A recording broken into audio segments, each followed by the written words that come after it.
Welcome back दोस्तों। आज मैं आपके सामने 2018 में रिलीज हुई एक एडवेंचर बेस्ड मूवी को लेकर आया हूँ जिसका नाम है कार्बन। उसी तरह एक मलयालम लैंग्वेज मूवी है जिसमें फहद फाजिल और ममता मोहनदास लीडिंग रोल पर है। हीरो खजाने की तलाश में जंगलों में जाने लगता है। पहले से ही उस जंगल में एक खतरनाक रूमर फैला होता है कि उस जंगल में बिना सर के भूत रहते हैं। जो कोई भी उस जंगल में गया अभी तक लौट कर नहीं आया। क्या हीरो खजाने को ढूंढ पाएगा? किस तरह से शॉर्टकट तरीके से पैसे कमाने की कोशिश करता है, इसी बेसिस पर है ये मूवी। तो चलिए बिना टाइम वेस्ट किए लेट्स स्टार्ट। और उससे पहले उठा दो प्यार फॉलो इंस्टाग्राम। मूवी की शुरुआत में ही सिबी नाम के एक बंदे के पेरेंट्स सिबी के फ्रेंड्स को अपने घर बुलाते हैं। सिबी का फादर कहने लगता है कि मैंने सिबी को देखकर बहुत दिन हो गए। वो पहले से ही बहुत दिनों तक गायब रहता था, घर नहीं आया करता था, लेकिन कुछ दिनों से उसका फोन भी कनेक्ट नहीं हो रहा। तुम लोग सिबी के बेस्ट फ्रेंड्स हो ना? क्या तुम में से किसी को सिबी के बारे में कुछ पता है? अगर किसी को भी पता नहीं तो मैं ये सोच रहा हूँ कि पुलिस स्टेशन जाकर सिबी की मिसिंग कंप्लेंट दे। सिबी के फ्रेंड्स कहने लगते हैं कि अंकल सिबी के बारे में सच में हमको नहीं पता कि वो कहाँ पर रहता है, क्या करता है। उसको हमारे जैसे रेगुलर जॉब करना बिल्कुल भी पसंद नहीं, हमेशा शॉर्टकट्स के रास्ते ढूंढते रहता है पैसे कमाने के। 2 दिन पहले मुझे ये बात पता चली कि सिबी मेरे फ्रेंड संतोष के रूम में है, लेकिन मैंने पता किया वो वहाँ पर भी नहीं है। अब जल्दबाजी में पुलिस कंप्लेंट मत कीजिए, इससे शायद सिबी को ही नुकसान हो सकता है। और वैसे भी रिसेंटली मैंने सिबी के बारे में कुछ बातें सुनी। सिबी ने इल्लीगल से कुछ डायमंड्स हासिल किया और उन डायमंड्स को बेचने की कोशिश कर रहा है। अगर गलती से हम लोगों ने पुलिस में कंप्लेंट कर दिया तो सिबी फंस सकता है। शायद पुलिस इस तक ना पहुंचे, इसीलिए सिबी अपना फोन स्विच ऑफ करके रखा। खैर दूसरे सीन में सिबी को दिखाया जाता है जो रेगुलरली अपने फोन में सिम कार्ड्स को चेंज करते रहता है। एक दिन सिबी एक गोल्ड शॉप के मैनेजर बशीर से मिलने के लिए जाता है। बशीर सिबी को देखकर कहने लगता है कि मेरे ओनर तुम्हारा इंतजार कर रहे हैं। ऐसा कहते हुए बशीर अपने ओनर के पास ले जाने लगता है। वो दुकान का ओनर सिबी से कहने लगता है कि मैंने सुना है तुम्हारे पास कोई डायमंड्स है और उन डायमंड्स को तुम बेचना चाहते हो। क्या तुम मुझे वो डायमंड्स दिखा सकते हो ताकि मैं उसका रेट अंदाजा लगा सकूं? सिबी अपने फोन में उस डायमंड की फोटो निकालकर उस दुकान शॉप के ओनर को दिखाता है। कहने लगता है कि डायमंड्स तो फिलहाल मेरे पास नहीं है, ये डायमंड्स दूसरे बंदे के पास है। अगर मैं इन डायमंड्स का रेट उस बंदे को बताऊं तो वो बंदा मुझे शेयर देगा। ओनर कहने लगता है कि फोटो देखकर रेट नहीं बताया जा सकता। तुम एक काम करो, जिसके पास डायमंड्स है ना उसका नंबर हमें दे दो और इस मामले से तुम साइड हो जाओ। हम लोग उस बंदे से बिजनेस की बात कर लेंगे। फोन नंबर देने पर तुमको 5000 रुपए हम दे देंगे। सो अब सिबी के पास कोई भी रास्ता नजर न आने पर सिबी 5000 रुपए लेकर वहाँ से निकल लेता है। उसके बाद सिबी अपने फ्रेंड संतोष के रूम में जाकर दारू पीते हुए उसे कुछ बातें करने लगता है। मैं डायमंड्स के बिजनेस में कुछ ज्यादा ही कमाना चाहता था, लेकिन बैड लक वो वर्कआउट नहीं हुआ। जिसके पास डायमंड्स है वो बंदा कहता है कि अगर उसको एडवांस दिए तभी वो डायमंड्स मेरे हाथ में रखेगा। और वो गोल्ड शॉप ओनर बिना डायमंड देखे रेट नहीं बता सकता। अगर मेरे पास 10 लाख रुपए होते तो ये डायमंड का बिजनेस मैं खुद ही कर लेता। वही डायमंड्स मैं उस गोल्ड शॉप ओनर को कुछ ज्यादा रेट में बेचा होता। इससे तकरीबन मेरे हाथ में 10 लाख रुपए होते। लेकिन मेरी किस्मत देखो, 5000 रुपए लेकर आया मैं। मेरे सारे फ्रेंड्स मेरे बारे में यही सोचते हैं ना कि मैं कोई फ्रॉड का काम करता हूँ, ढंग से जॉब वॉब नहीं करता। लेकिन यार मुझे ना रेगुलर जॉब्स करना बिल्कुल भी पसंद नहीं, थोड़ा थोड़ा कमाना मुझे बिल्कुल भी पसंद नहीं। एक बार रिस्क लेकर लाइफ लॉन्ग सेटल होना चाहता हूँ। इस तरह से सिबी रेगुलर जॉब्स ना करते हुए छोटे मोटे बिजनेस के डील्स करते हुए किसी न किसी दिन बड़ा हाथ मारने की कोशिश करते रहता है। सिबी ढंग से अपने घर भी नहीं जा रहा होता। इसी दरमियान में एक दिन सिबी एमएलए तम्बन से मुलाकात करता है। कहने लगता है कि सेंट्रल गवर्नमेंट बहुत ही जल्द एक स्कीम लाना चाहती है और वो स्कीम ये है कि गवर्नमेंट छोटे बच्चों को साइकिल्स देना चाहती है। जो छोटे छोटे गाँव के रहने वाले हैं या बैकवर्ड कैस्ट पीपुल्स है, ऐसे लोगों को स्कूल आना बहुत ही मुश्किल का काम होता है। इसीलिए गवर्नमेंट ऐसे बच्चों को साइकिल्स देना चाहती है। मेरे एक फ्रेंड के जरिए से ये खुफिया इन्फॉर्मेशन मुझे पता चली। सर हम लोएस्ट बिड डालकर उस कॉन्ट्रैक्ट को हासिल कर सकते हैं। एमएलए पूछने लगता है कि तुम साइकिल्स कहाँ से लाओगे? सिबी कहने लगता है कि चाइना में बहुत ज्यादा साइकिल्स का इस्तेमाल होता है, लेकिन अब फिलहाल चाइना में कार से इस्तेमाल हो रहे हैं। हम चाइना की साइकिल्स बहुत ही लो प्राइस में खरीद लेंगे, बाद में उसको रीमॉडल करके हम स्टूडेंट्स को दे देंगे। इस कॉन्ट्रैक्ट के जरिए से बहुत जबरदस्त प्रॉफिट होगा सर। मैंने इसके बारे में कुछ इन्वेस्टिगेशन भी की है। एमएलए तम्मन कहने लगता है कि तुम्हारा आइडिया तो जबरदस्त है, हम दोनों इस कॉन्ट्रैक्ट में पार्टनरशिप रहेंगे। तुम्हारा इन्वेस्टमेंट कितना है और मेरा कितना है? सिबी कहने लगता है कि सर मेरे पास तो आइडिया ही है, 9 पैसे। तम्मन कहने लगता है कि बिना इन्वेस्टमेंट के मैं तुमको कैसे शेयर दे सकता हूँ, तुम किसी भी तरह करके पैसे एडजस्ट कर लो हम दोनों साथ में ये बिजनेस करेंगे, वरना मैं खुद अकेला ये बिजनेस कर लूंगा। आइडिया देने के लिए तुमको 10,000 दे दूंगा। सिबी कहने लगता है, अरे पैसे नहीं है इसीलिए तो मैं पैसे कमाना चाहता हूँ, लेकिन आजकल पैसे कमाने के लिए भी पैसे चाहिए। सच में लाइफ में सक्सेस होने के लिए दो चीजों का जरूरी है, एक है पैसा, दूसरा है टैलेंट। अगर हाथ में पैसा होगा तो पैसा पैसा ही कमा के देगा। खैर सिबी एक बंदे के पास जाकर कुछ पैसे वगैरह मांगने लगता है, लेकिन वो बंदा टोटली सिबी को मना कर देता है। कहने लगता है कि अगर तुमको इतनी ही पैसों की जरूरत है तो तुम इसमो को पूछ लो, जो ब्याज पर पैसे देता है। सिबी कहने लगता है कि मैंने ऑलरेडी उसके पास कर्जा लेके रखा, पहले से ही मैं उससे बचते फिर रहा हूँ। खैर इसी दरमियान में एक दिन सिबी को ये बात पता चलती है कि एक बंदा एक हाथी को खरीदना चाहता है, मतलब उस बंदे को हाथी की जरूरत है। तो सिबी सोचने लगता है कि कम दाम में एक हाथी को खरीदकर उस बंदे को ज्यादा रेट में बेच दिया जाए। सो बहुत घूमने पर सिबी को पता चलती है कि किसी के घर में एक हाथी मौजूद है और वो घर वाले उस हाथी को बेचना चाहते हैं। सो फौरन सिबी उस घर में जाकर उस औरत को हाथी के बारे में पूछने लगता है। वो औरत कहने लगती है कि उस हाथी को मेरे पापा बहुत ही प्यार से खरीदा, इसीलिए मैं उस हाथी को बेचना नहीं चाहती, लेकिन मुझे अब पैसों की सख्त जरूरत है, इसीलिए मैंने इस हाथी को बिक्री पर रखा। मेरे पापा को बहुत दिनों से बुखार है। सो वो औरत राजेश नाम के एक अपाहिज बंदे को बुलाती है। राजेश उस हाथी को सिबी के सामने लाता है। सिबी उस हाथी की फोटो खींच लेता है दूसरे बंदे को दिखाने के लिए। सारी बात खत्म होने के बाद जब सिबी वहाँ से जा रहा होता है, राजेश सिबी को रोककर ये कहने लगता है, आप उस हाथी को मत खरीदिए, हमारे साहब उस हाथी को बोली पर लिया था। हाथी को खरीदने के कुछ दिन बाद ही हमारे साहब की मौत हो गई। सिबी शौक से पूछने लगता है, क्या? उस औरत ने कहा था कि उसके फादर को बुखार है, रूम में रेस्ट ले रहे हैं। राजेश कहने लगता है कि मेम साहब ने आपको झूठ कहा, हमारे साहब कब का इस दुनिया से जा चुके हैं और मेम साहब अपने फादर को इमेजिनेशन करती रहती है, जब जब उनके फादर से बात करती रहती है। सच बताऊं तो ना उस घर में हमारे साहब है ना वो हाथी। सिबी पूछने लगता है, हाथी नहीं है? अरे मैंने अपनी आंखों से देखा है, हाथी तुम्हारे बगल में ही खड़ा था।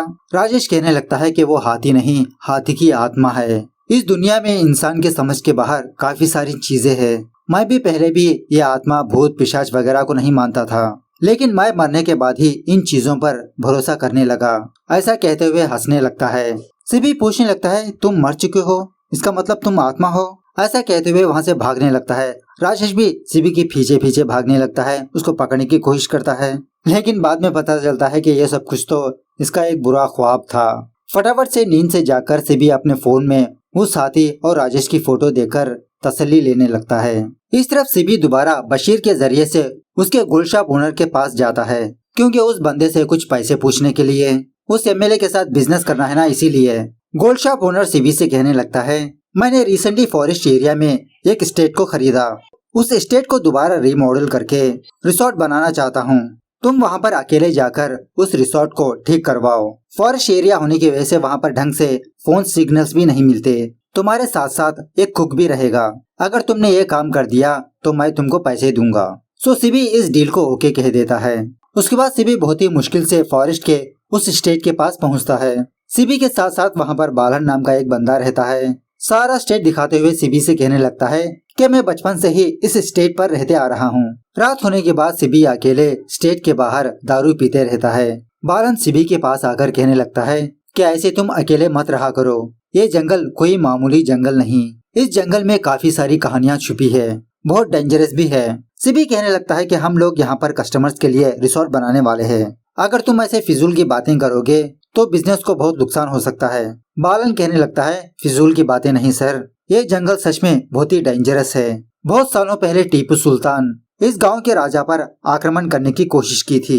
ये खबर सुनने के बाद यहाँ का राजा अपने राज्य के सारे सोने को छुपाने के लिए 101 गाड़ियों में 101 लोगों के साथ तमिलनाडु को पहुँचाने की कोशिश की। सो किसी को भी भनक ना लगे, इसीलिए उस राजा ने जंगल के जरिए से अपने सारे सोने को ट्रांसपोर्ट करने की कोशिश की, लेकिन बीच जंगल में जाने के बाद उन 101 लोगों का कुछ भी अता पता नहीं चला।